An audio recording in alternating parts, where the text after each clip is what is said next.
Hello बच्चों, चलिए हम अपने क्वेश्चन को पढ़ते हैं। हमारा जो क्वेश्चन है ये असर्शन एंड रीजन टाइप का क्वेश्चन है, जिसमें दो स्टेटमेंट्स दिए गए हैं, एक स्टेटमेंट असर्शन में और दूसरा रीजन में। हमें दोनों ही स्टेटमेंट्स को प्रॉपरली पढ़ना है और अपने आंसर को अकॉर्डिंगली चूज करना है। असर्शन का स्टेटमेंट है कि light is an essential component of poultry farm management, and reason का स्टेटमेंट है exposure to 14 to 16 hours of light ensures optimum production of eggs. चलिए बच्चों, अब हम लोग आगे बढ़ते हैं अपने की कंसेप्ट की तरफ कि हमारा की कंसेप्ट क्या कहता है। हमारे की कंसेप्ट का बच्चों पहला शब्द है वो है पोट्री। अक्सर हमने ये शब्द सुना है पोट्री। ये शब्द क्या रिप्रेजेंट करता है? Poultry word is used basically for birds. जितने भी बर्ड्स जो हमारे लिए यूजफुल होती हैं, जिन्हें हम डोमेस्टिकेट कर सकते हैं, उनके लिए हम पोट्री शब्द का यूज करते हैं। नेक्स्ट वर्ड बच्चों हम लोग सुनते हैं पोट्री फार्म, ठीक है, या फिर पोट्री फार्मिंग। ये शब्द क्या रिप्रेजेंट करेगा?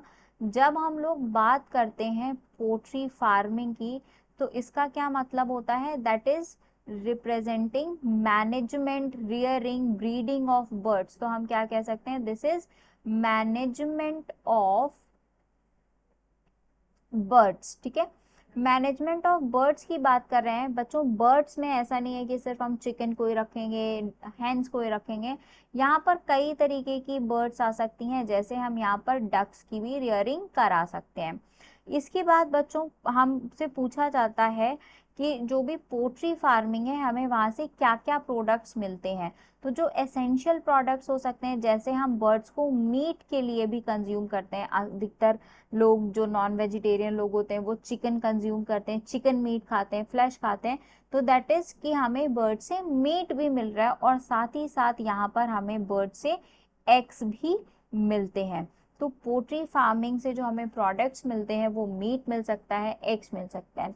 इसके बाद बच्चों अब बात करते हैं कि हमारे जो पोल्ट्री फार्मिंग है इसके लिए जो एसेंशियल कंपोनेंट्स हैं वो क्या क्या हैं। पोल्ट्री फार्मिंग के लिए एसेंशियल कंपोनेंट्स कई सारे हो सकते हैं, जैसे बर्ड्स की हेल्थ है, ठीक है। यहाँ पर अच्छी ब्रीड्स हैं तो सेलेक्टिव ब्रीड्स यहाँ पर हमें रखनी चाहिए, एसेंशियल कंपोनेंट है इसका। हमें सेलेक्टिव ब्रीड्स रखनी चाहिए, प्लस गुड हेल्थ होनी चाहिए बर्ड्स की, गुड हेल्थ ऑफ बर्ड्स, ठीक है। इसके साथ साथ हमें टाइम टू टाइम उनकी प्रॉपर से साफ सफाई करानी चाहिए, हाइजीन मेंटेन करनी चाहिए। ये सारे एसेंशियल कंपोनेंट्स तो हैं ही, साथ ही साथ proper exposure of sunlight, that is also very important component of poultry farming. क्यों? क्योंकि जो भी बर्ड्स होती हैं बेटा, आपने एक शब्द सुना होगा photo period. Photo period particularly एक शब्द है जो कि रिप्रेजेंट करता है उस टाइम ड्यूरेशन को जिसके अंतर्गत किसी भी ऑर्गेनिज्म को सनलाइट रिसीव होती है। तो बर्ड्स को अपनी एक्टिविटीज बहुत अच्छे ढंग से करने के लिए या फिर ब्रीडिंग करने के लिए एक प्रॉपर ड्यूरेशन के लिए सनलाइट की आवश्यकता होती है।